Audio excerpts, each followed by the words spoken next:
Hi, welcome back to Caterpillar Summer as we read Chapter 11. That morning, when Kat came downstairs, Macon was halfway out the kitchen door.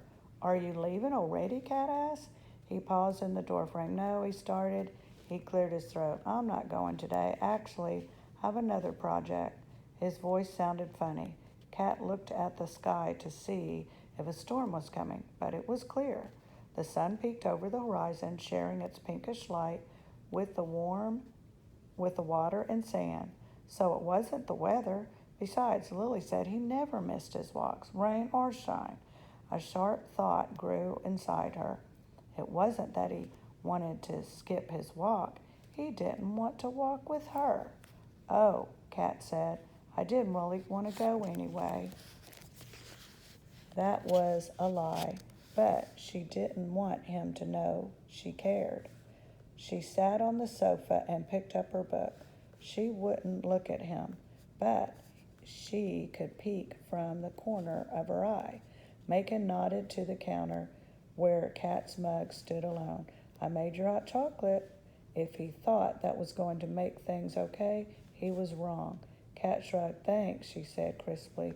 Macon hesitated, but Kat kept her eyes on her book. "It's there if you change your mind." He closed the door with a click. Kat closed her book and looked at the waves. When Kat was in first grade, she got her first paper cut. She finished her math worksheet early and, out of boredom, ran her hand down the paper's edge. She did it a few more times before slicing herself right in the tender part of the thumb and the forefinger. It hurt, but the surprise of it was worse. She hadn't realized the paper could hurt. That's how it felt when Macon canceled the turtle walk. She kind of made a metaphor, a comparison of what it felt like. Without her realizing it, the walks had become special. She thought of Macon's long strides in the sand and how he'd stop suddenly to look out at the water, sipping from his mug. Some people filled up space with their words, but Macon wasn't like that. He was careful, like each word meant something. Kat thought they were alike in that way. Even if her feelings were hurt, she shouldn't let hot chocolate go to waste. She drank it and watched the sun rise higher until she heard someone hopping down the stairs. Chicken skipped the bottom two steps with a crash. Lily padded behind him. "I can't wait for the park," he announced. "Breakfast first." Lily poured a bowl of cereal and slid it across the counter. "Is this something the two of you would like to do together, or should I come along?" Kat wasn't going to get in the habit of counting on Lily, because probably the minute Kat got used to her, Lily would cut it off, like Macon had done. "I think we'll go by ourselves," said Kat. "It's how we're used to doing things." Lily's eyes flickered for a minute, and then she nodded. "Another day, then." She turned to put the milk back in the fridge. Kat hadn't meant to hurt Lily's feelings, but she was all twisted up inside from Macon. Besides, she and Chicken managed best when they were on their own. She turned to her brother. "Ready?" They took the stairs double, clopping as loud as Macon did. They took the sidewalk to the park. When they got there, Chicken pushed past the open gate, headed for the swings. Kat hadn't expected to recognize any faces, but Nettie twirled on the metal merry-go-round, laughing like yesterday's bloody nose had never happened. Kat turned and saw Nettie's sister sitting under a tree. Harriet, had a book in her lap, but she was looking at Kat. Kat wasn't sure what to do. Maybe she could pretend she hadn't seen Harriet, but then Harriet closed her book. "Hey," said Kat. "You're not from here," said the girl up close. She was even more freckly than her brother. Her brown hair was tied in a ponytail worn low on her head, and her shirt had a rainbow. She peered up at Cat. "I'm Cat," said Cat. Maybe the girl didn't remember her. "You guys left fast yesterday," said Harriet. Cat gulped. "So much for the idea of not being recognized. I didn't know what to do. I felt really bad that Chicken hurt your brother." Harriet tilted her head to the side. "Did you call your brother Chicken?" Yeah, everyone calls him that." "For real? Is that his actual name?" Cat studied Harriet's face to see if she was being nasty. The corners of her mouth were turned up, but it was friendly. Mostly, she looked curious. She even leaned toward Cat, like it would help her hear the answer faster. "His real name is Henry, but when he was born, I thought he looked like a chicken, so we called him that. It just stuck." Harriet smiled big. "When my brother was born, he looked like a rat." Harriet squinted at the merry-go-round, where Nettie twirled in circles. "He still does, a bit, round the eyes." Cat held in a smile. She knew from experience that it wasn't always okay to laugh at someone's brother. "Is he okay?" Harriet closed her book. "My mom said he's got a sensitive nose. My dad says he bleeds like a stuck pig if someone looks at him sideways." She shook her head and sighed. "But either way, he's completely fine. I'm sorry I snapped at you yesterday. Still, Chicken couldn't have hurt him. Shouldn't have hurt him." Harriet frowned. "Nettie told me he grabbed Chicken's book, but Chicken wouldn't let go. When Nettie lost his grip, he smacked himself in the nose with his own hand." "Oh." When Chicken told her he hurt the boy, Cat thought she understood. She should have known Chicken wouldn't hurt someone on purpose. She should have given him a chance to explain. "I'm glad I saw you again. Are you here on vacation?" "Sorta," said Cat. Harriet narrowed her eyes. "How can you be sort of on vacation? We're visiting our grandparents." "Oh, are your grandparents Dr. Stone and Miss Lilly?" Cat nodded. "Yep. I heard you were visiting. We live around the corner." "Your grandma is nice." "She is," said Cat. It's not that your grandpa's bad," Harriet said. "I don't know him well. No one does. He keeps to himself, that's all." That was one way to put it. Stubborn was another. Sorry for my dog in the background. Someone just let off a firework.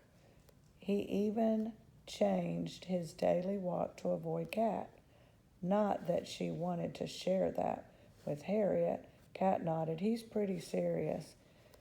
Harriet scooted over to make room. "You could sit here if you want." Cat sat against the tree next to Harriet, and they watched their brothers play. It turned out Harriet was 10 and a half, a bit younger than Cat. She was in the middle of two brothers, 6-year-old Nettie and 15-year-old Walt. The Kincaids lived in Gingerbread Island all year, like Macon and Lily. Mr. Kincaid was a contractor and worked on island houses. Mrs. Kincaid worked on the mainland as an accountant, but sometimes did her work from home. For school, Harriet and her brothers also crossed to the mainland. Harriet frowned like crazy when Cat told her where she was from. It turned out that wasn't a grumpy frown. It was Harriet's thinking face. "San Francisco? Do you ride on trolleys?" "I've been on a cable car, but not that often." "Oh, I'm sorry. Some kid is doing another firework, and my dogs don't like it." "I don't blame them. It's kind of loud." "They run on the other side of the city." "Is it foggy?" "Not all the time, but summer is foggy and cold." "Foggy and cold in summer? Wish we would have some of that here. Summer is hot, if you haven't noticed, which reminds me, have you had ice cream yet?" She pointed to Miss Sunshine's. No, not yet, said Cat. It's really good. What's your favorite flavor? Mint chocolate chip. What's yours? Rocky Road, said Harriet, although really I like everything. We could go there sometime, Cat said. With our brothers, I mean. Harriet shot her a sideways look. Or maybe without our brothers. Cat looked at the boys who had moved to the sandbox. Don't you like hanging with Nettie? Harriet shrugged. Sorry. I hate to start all over, but we're almost done with chapter 11, and my dogs are barking because of fireworks in the background. It's okay. Cat looked at the boys who had moved to the sandbox. It's okay, Levi. Don't you like hanging out with Nettie? Harriet shrugged. Sometimes, but not every day. 2 times already this week, and I'm practically at my maximum. Cat grinned. She didn't have a limit for Chicken. He needed her too much, but it might be nice to hang out with someone her own age. Harriet checked her watch. We have to go. Dentist appointment. Nettie, come on. The boys glanced up, but they returned to their digging. Chicken, Cat called. 1 minute warning. Harriet walked to the sandbox and Cat frowned. Come on, we have to go, said Harriet. Nettie had filled a yellow pail close to full. I'm not ready yet. Harriet sighed. I think I just hit my maximum. 30-second warning, Cat told Chicken. Nettie scooped a final handful of sand in the bucket. Now I'm ready. The four walked on the sidewalk together. When they were a few houses from Macon and Lily's, Harriet broke off in mid-sentence. Look at that. Is it yours? It was at the bottom of the stairs, lemon yellow with shiny silver handlebars, a flowered basket, and a metallic purple bicycle seat that sparkled in the sun. On the back, a novelty license plate spelled Amanda. The workshop door opened. Fixed it up a bit this morning, said Macon. Was in pretty good shape, actually. Tightened the bolts and removed some rust. Cool bike, Dr. Stone. Thank you, Harriet. Hello, Ned. How's your mama? She's good, thanks. Harriet answered. We better get going. Nettie, see you around, Cat. Bye, Harriet. Bye, Nettie, said Cat. Chicken, I'm sorry for my dogs, y'all. Chicken stomped upstairs. Cat listened for the sound of the door opening and heard Lily say hello. He would be okay for a few minutes while he looked at the bike. She touched the license plate. I could take that off if you want. No, it's okay. They never have Cat anyway. They never have Macon either. He smiled and Cat smiled back. A thought occurred to her. Wait a minute. Is that why you didn't want to walk today? He looked at her sheepishly. I needed just a bit more time to get it fixed up. I'll just finish this chapter and stop because of my dogs. Oh, said Cat, almost to herself. I thought you didn't want to walk with me. Macon's mouth turned down. He shook his head sadly. I wanted to do something nice, he said. Somehow I always get things wrong. I thought maybe I was bothering you, she said. That's all. I think I like the company. You're welcome any time, every time. He cleared his throat. Macon glanced away. There's a helmet, too. I know kids wear them these days. He went back to his workshop and shut the door, leaving Cat alone with the bike. Cat ran her hands over the handlebars, so shiny they glowed. That morning she was certain Macon couldn't stand her, and then he went and did something so thoughtful. He said she was welcome any time, and he gave her this beautiful bike.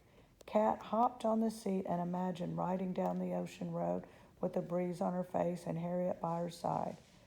First a friend and now a bike. The summer was starting to look up. Sorry for my dogs, y'all. I'm going to stop here.